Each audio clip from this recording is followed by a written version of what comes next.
الله تعالى في القرآن العزيز. أعوذ بالله من الشيطان الرجيم. أحسب الناس أن يتركوا أن يقولوا آمنا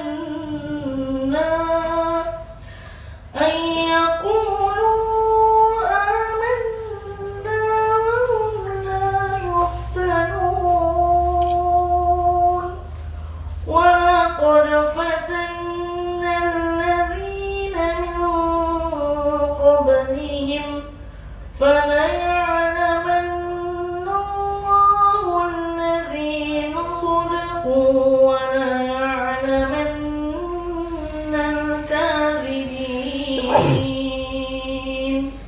Sadaqallahul azim. Maksudnya, adakah manusia fikir bahawa mereka akan dibiarkan hanya dengan mengatakan kami telah beriman dan mereka tidak diuji? Sesungguhnya kami telah menguji orang-orang yang sebelum mereka, maka Allah pasti mengetahui orang-orang yang benar dan orang-orang yang berdusta.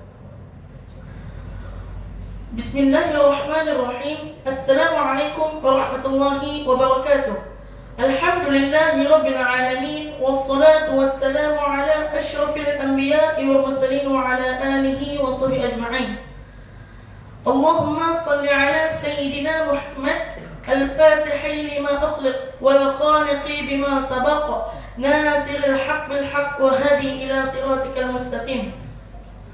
Apa kaitannya yang saya bacakan ayat serta tadi dalam surah Al-Ankabut ayat 23? Allah ni telah berfirman dalam surah Al-Ankabut ni, kamu ni tak payahlah nak berlagak yang kamu ni beriman selagi Allah ni tak uji. Sesungguhnya kami telah menguji orang-orang yang dahulu daripada kamu. Maksudnya kat sini, Nabi ni tak mengaku yang dia ni beriman. Lalu Allah telah menguji dia supaya Allah nak beritahu kita yang Nabi ni memang orang beriman lah. Nabi ni banyak terima musibah. Isteri Nabi meninggal dunia pada Isra Mi'raj. Isteri pakcik Nabi Abu Talib meninggal dunia, dan berbagai lagi.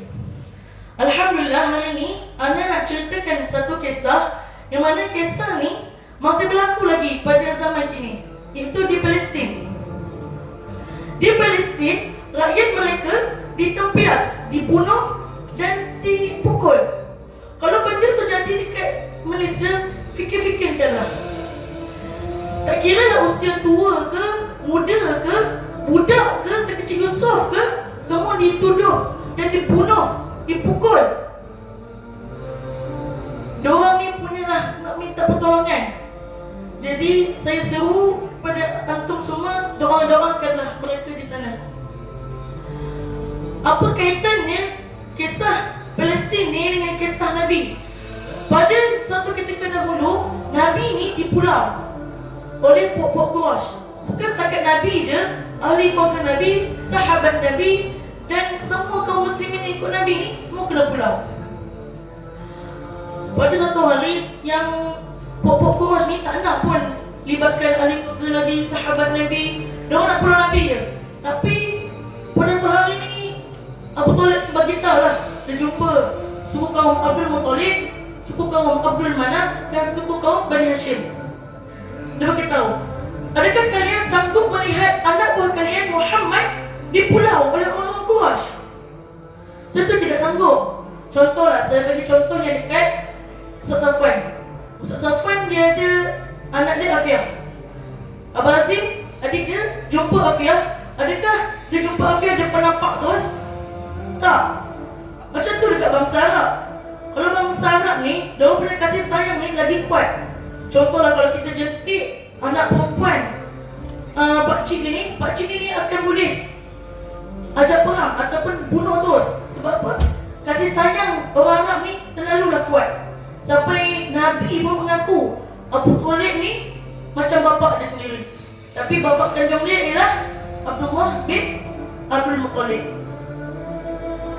Tiba-tiba pula Abu Jahal ni, pembesar-pembesar Quraisy ni terdengar. Lalu pembesar-pembesar Quraisy ni buatlah adalah satu surat perjanjian yang mana diorang ni nak memboikot semua ahli keluarga Nabi, sahabat Nabi dan kaum muslimin. Macam sekarang ni, diorang ni telah berlakon yang pembesar Quraisy ni buat satu perjanjian yang mana diorang ni nak pulau ahli keluarga Nabi dan semua kaum muslimin ni. Diorang ni telah berbincang dan diorang ni dah tak nak dah tak nak fikir dah pasal suku kaum Abdul Muttalib, suku kaum Abdul Manaf dan suku kaum Bani Hashim. Dan mereka juga meletakkan 4 syarat.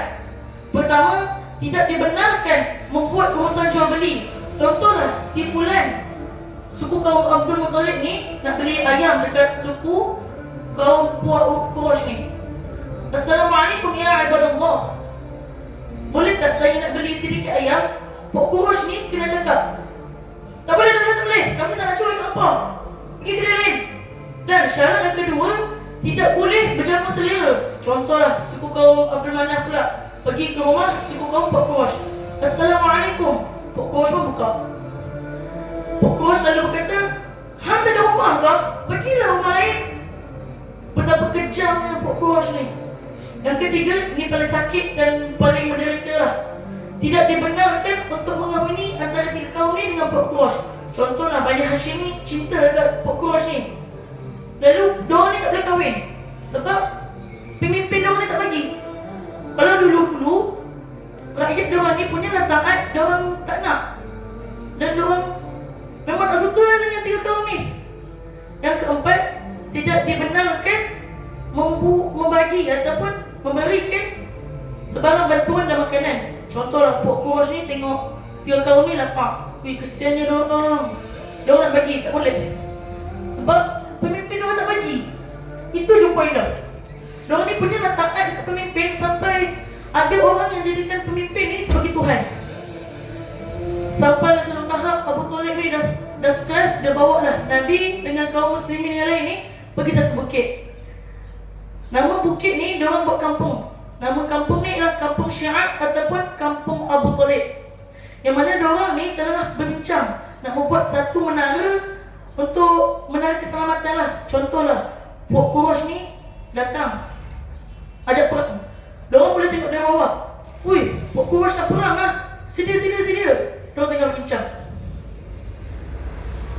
Nabi ni dengan kaum muslimin di pulau selama 3 tahun.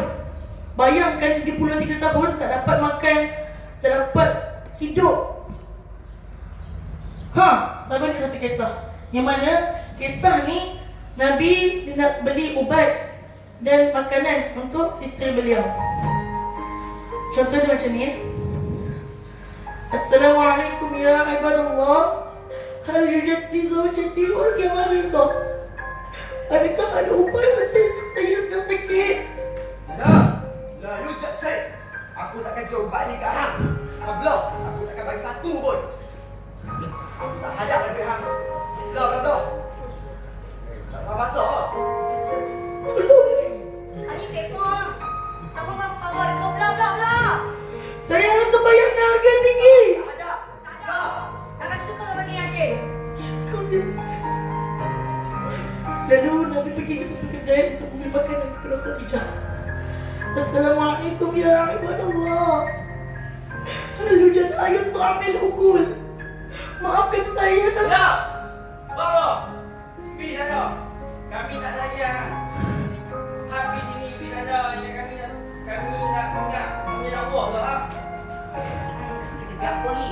Hampir dah belah. Dia suruh belah kan? Tapi saya akan bayar harga tinggi. Kenapa ya? Kami tak ada pun dia hang. Kau belah lah weh, aku tak tahan. Keluar kau sekol. Lalu Nabi balik ke rumah, berjumpa dengan Khadijah. Assalamualaikum ya ummul mukminin.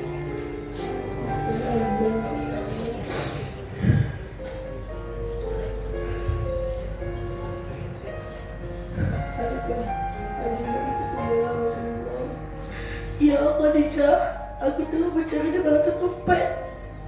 Tidak ada satu pun yang ingin menjual kepada kita.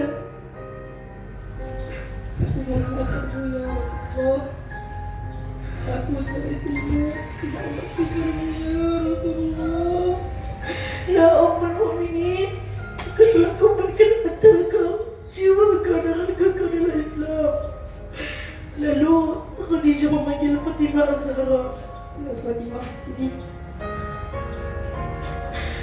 Lalu Khadijah berbisik, "Wahai anakku, aku yakin ajalku sudah tiba. Aku mohon kepadamu ya Fatimah, katakan kepada ayahmu yakni Rasulullah, jadikan sempurna, jadikan kain kafan untukku." Apabila Rasulullah mendengar, lalu Rasulullah berkata kepada Khadijah, "Ya Khadijah, Allah telah menitipkan salam kepadamu dan Allah telah menyiapkan syurga untukmu." Kemudian Khadijah mati di pangkuan Nabi Muhammad sallallahu alaihi wasallam. Allahumma tassalam wa minka salam, tabarakta rabbana ya dzal jalali wal ikram. Allahumma tassalam wa minka salam, tabarakta rabbana ya dzal jalali wal ikram. Allahumma tassalam wa minka salam, tabarakta rabbana ya dzal jalali wal ikram. Sekian saya Khalifah Muda Aidil, dakwah singkat mudah. Sekian wabillahi taufiq wal hidayah. Wassalamualaikum warahmatullahi wabarakatuh. Ya Allah, kenapa ya Allah? Kenapa Engkau mengambil mereka dariku ya Allah? Aku belum bersaksinya lagi ya Allah. Banyak dosaku dengan mereka ya Allah. Kembalikan mereka ya Allah. Aku ingin bertemu dengan mereka ya Allah. Aku ingin cium mereka ya Allah. Aku ingin peluk mereka ya Allah. Kembalikanlah mereka ya Allah. Aku rindu mereka ya Allah. Banyak dosaku dengan mereka ya Allah. Ampunkan aku ya Allah. Amin amin ya rabbal alamin.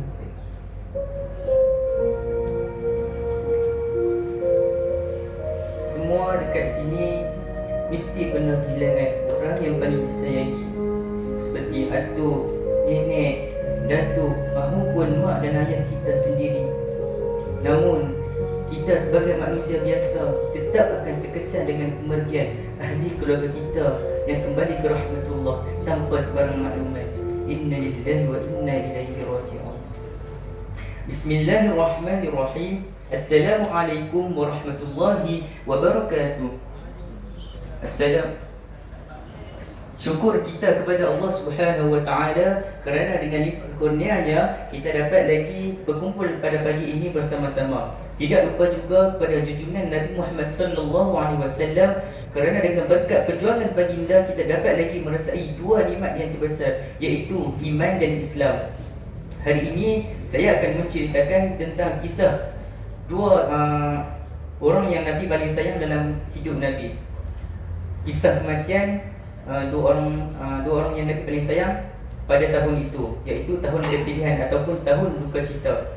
Pada tahun ke-10 kenabian pada 619 ataupun dalam riwayat lain 620 Masihi, Nabi kehilangan dua orang tersayang, iaitu yang pertama Abu Talib, pak menakan Nabi. Yang kedua Siti Khadijah binti Khuwailid, iaitu isteri Nabi yang pertama.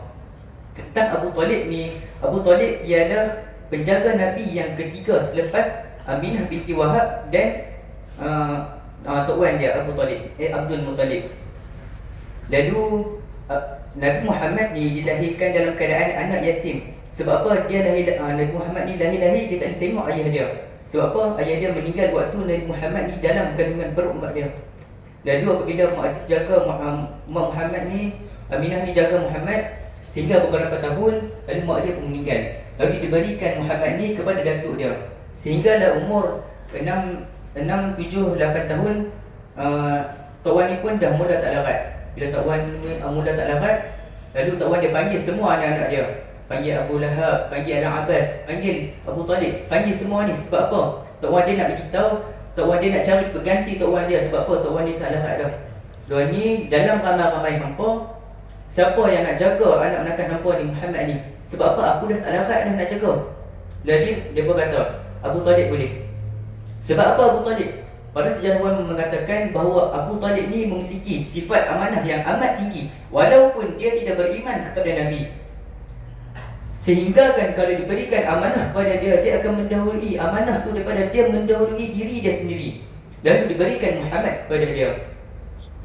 Bila diberikan Muhammad kepada dia, Abu Talib ni menjaga Nabi Muhammad ni dengan penuh kasih sayang, sehingga anak-anak dia berasa cemburu dengan kasih sayang yang diberikan Abu Talib kepada Muhammad ni. Dan anak dia bercakap, kami ni bukan anak ayah ke? Hak ni kat Muhammad, hak ni kat Muhammad, semua Muhammad. Makan pun dulu Muhammad. Tinggal sikit-sikit dia baru bagi kami. Tu Abu Talib. Dia punya amanah, dia jaga betul-betul. Sehingga kan dalam ketika mana ada sebuah hadis daripada riwayat Bukhari, ketika mana Abu Talib jatuh sakit. Nabi masuk dalam bilik Abu Talib, Nabi tengok Abu Talib nak meninggal dah. Lalu Nabi Muhammad ni pergi kepada Abu Talib, lalu meriba pada Abu Talib ni. Dan Muhammad cakap, wahai pakcikku, mailah masuk Islam. Dah tu, katakanlah la ilaha illallah. Ucapan inilah yang akan engkau perlukan ketika mana engkau bertemu dengan Allah Subhanahu wa taala sebentar lagi. Lalu Abu Jahal berkata, wahai Abu Talib, takkan nak tinggal agama yang hang duk lama dah dengan agama tu? Agama Abu Talib, agama ni yang angkat darjat hang. Lalu Abu Talib pun memandang wajah Nabi, lalu dia menggelengkan kepala. Dan lalu matilah Abu Talib tanpa mengucapkan kalimah la ilaha illallah. Dan Nabi pun berdoa kepada Allah supaya untuk diampunkan Abu Talib ni.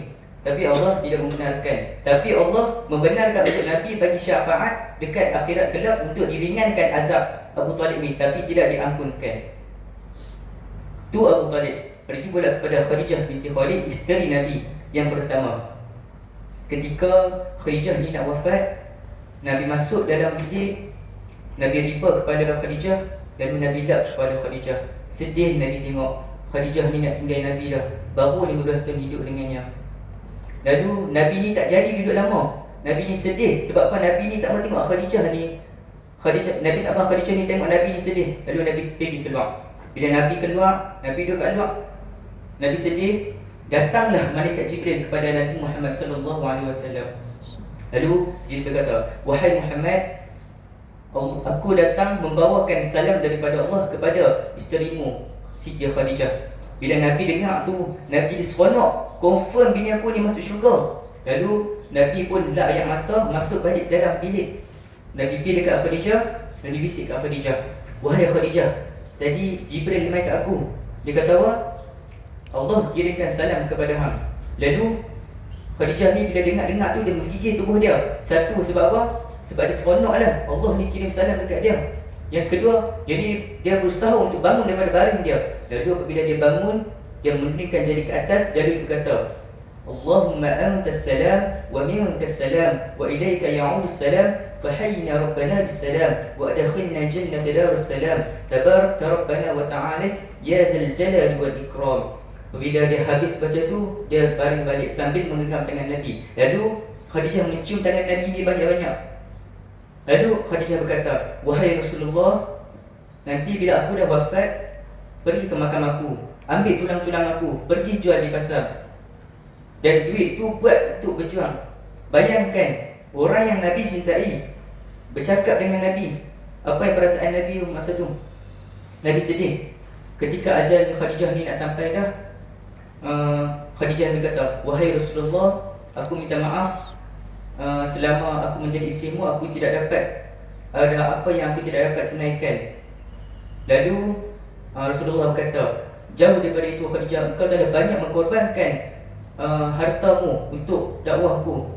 Lalu Khadijah pun menghembuskan nafas terakhir.